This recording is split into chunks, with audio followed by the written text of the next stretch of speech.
Secretary General lauds appreciable progress of the community during 2019. Dominica's Prime Minister names 17-member cabinet, and CARICOM's ability to respond to mosquito-borne diseases receives a boost. Welcome to the CARICOM News Time for the week ending Friday, the 20th of December. Thanks for joining us.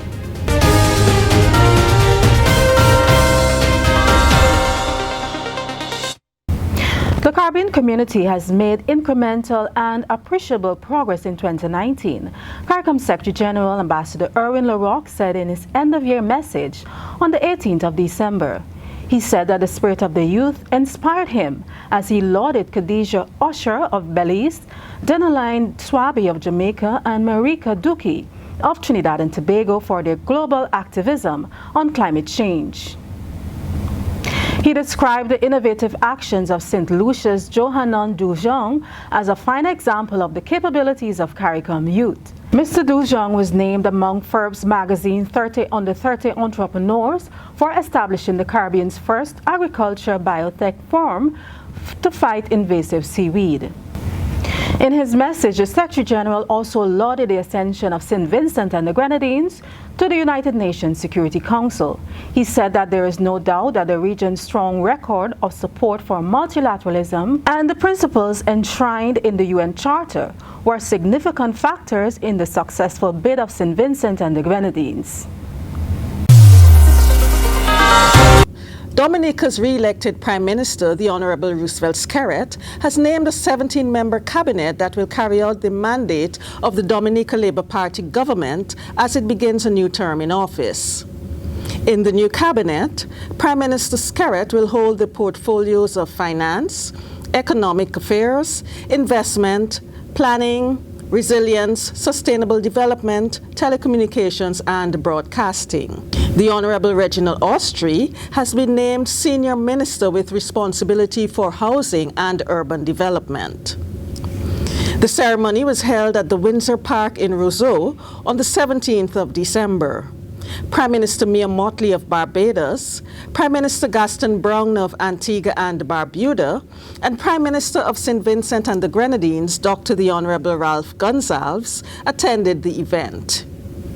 You can find the details of the new cabinet of Dominica on our news site today.caricom.org. CARICOM Secretary General Ambassador Erwin LaRocque has marked notable progress in the CARICOM single market and economy. 8 CARICOM member states have agreed to provisionally apply contingent rights to spouses and dependents of persons who work under the free movement of skills regime of the CSME. Those rights allow them to access primary health care and education. Barbados has begun preparations to allow children of CARICOM nationals who work on the island to access public education. The Barbados Government Information Service, in a recent release, said all CARICOM nationals under the age of 16 who reside in Barbados will be afforded access to the government nursery, primary, and secondary schools without being charged tuition fees.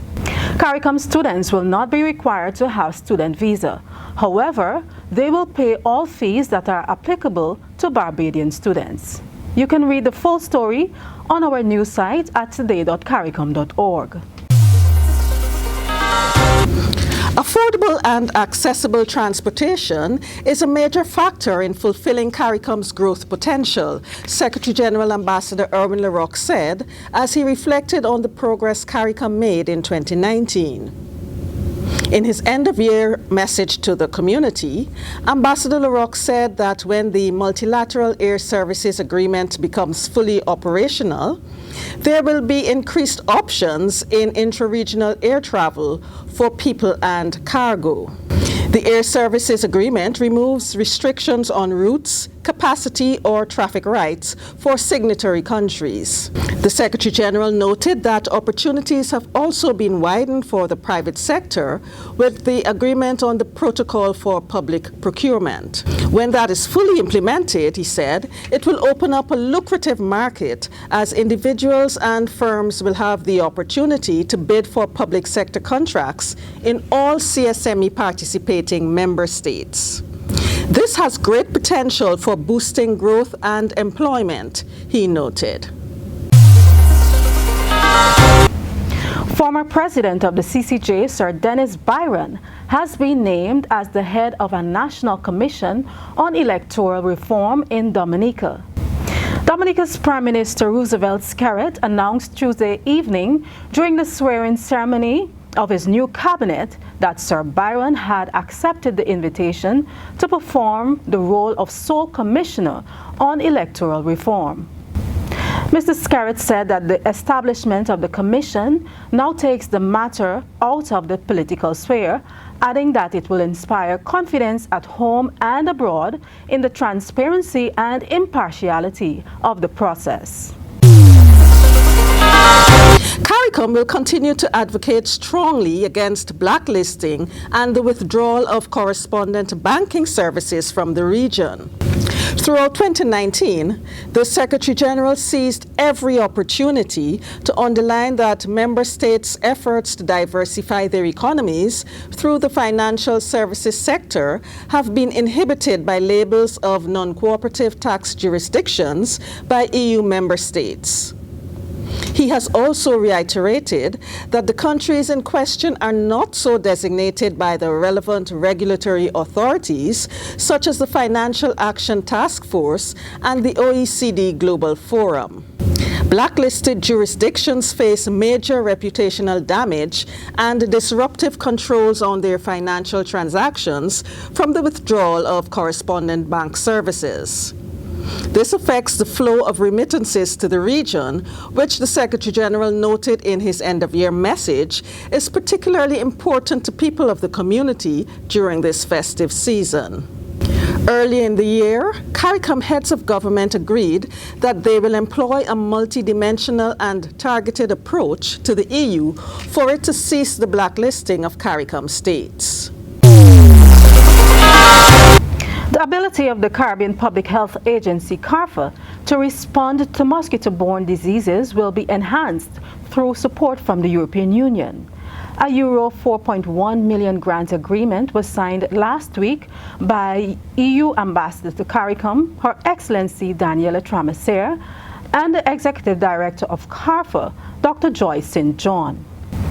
Dr. St. John said that the grant will allow CARPHA to address many of the elements of capacity building that the Caribbean needs, such as laboratory strengthening, training in interventions for vector management, insecticide resistance testing, and behavior change interventions.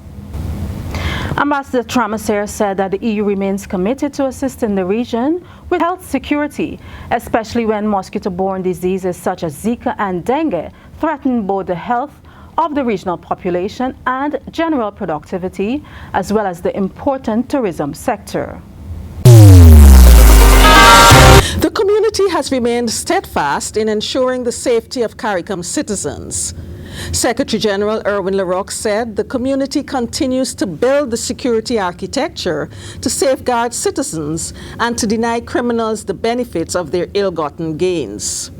Recalling the achievements of 2019, he said that the adoption of the agreement on the return and sharing of recovered assets from criminal activity has provided a framework for countries to retrieve criminally obtained assets across jurisdictions within the community.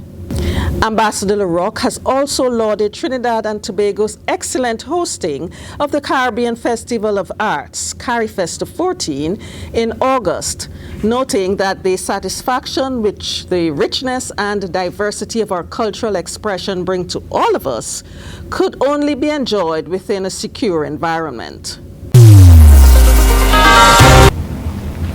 The Caribbean community is reveling in the victory of newly crowned Miss World 2019, Toni Ann Singh of Jamaica. The 23-year-old medical student who won the 59th edition of Miss World competition in London on the 14th of December outshone competitors from 110 countries, including France and India, who placed second and third respectively. Miss Singh also won the talent competition after her dance performance to Toast by Jamaica's singer Coffee, and singing her version of Whitney Houston's I Have Nothing.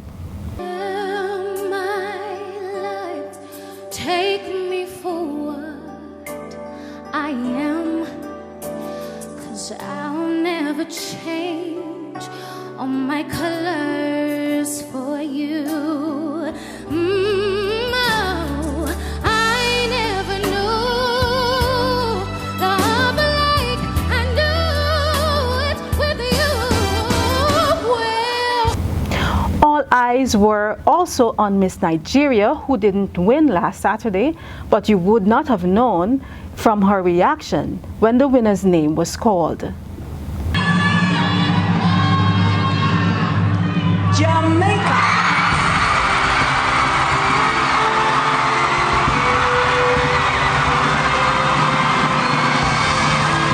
A few hours before Miss Jamaica was crowned Miss World, her countrywoman Shelly Ann Fraser Price was named Best Female Athlete of 2019 at the inaugural Pan Am Sports Awards ceremony. Start, there's a roar from the crowd. Over for Dina Asher-Smith. It's surely complete. She's the world. We extend heartiest congratulations to these Caribbean trailblazers. In the height of our preparations for the Christmas season, we spare a thought for our brothers and sisters in parts of the Bahamas. In his end-of-year message, CARICOM Secretary General Ambassador Erwin LaRocque said we must not forget our brothers and sisters in the Bahamas who are still struggling to cope with the aftermath of Hurricane Dorian, which claimed more than 50 lives and destroyed property and infrastructure, particularly on the islands of Abaco and Grand Bahama. Keep them and others less fortunate in your thoughts as you share the joys of Christmas with your loved ones, the Secretary General urged. And as we end our program this week, we bring you snippets of our special program, Christmas in the Caribbean. Church is an integral part of the Barbadian culture, and especially on Christmas morning. And the people who never grace the doors do so, and they immediately after they go to the park, the Queen's Park. That is where you show off your clothes, you mingle with friends you haven't seen. Most persons who return, that is where the meeting point is. And of course, this sort of little police band, they play all the Christmas carols and of course the things that the kids, well, although they get them every day now, but things love like the snow cone, the ice balls, the candied apples and so on. Little police band. The other thing about Christmas in Guyana is that during that time is when we have the masquerade band. So you have all the dancing and flouncing in the streets and so on, and the drums and the pipe, and it was a really good time. I mean, in other parts of the Caribbean, Christmas is in Haiti is a religious day, a family thing, where family meet, persons live abroad, comes and meet together, and then have a good time. Of the Caribbean, Christmas is Christmas Bram actually started out hundreds of years ago in the mahogany camps. The mahogany workers would go to camp all year and they would come home at Christmas. And they used to practice their merrymaking in the camps. And at Christmas, what they would do would be known as Christmas Bram. It's a raucous mobile house party that starts out and ushers in Christmas.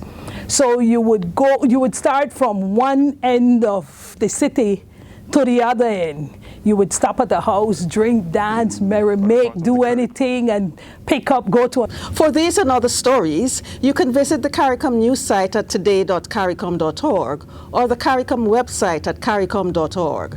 Like our Facebook page, follow us on Twitter, and be sure to subscribe to our YouTube channel. Happy holidays and best wishes for a bright and prosperous 2020.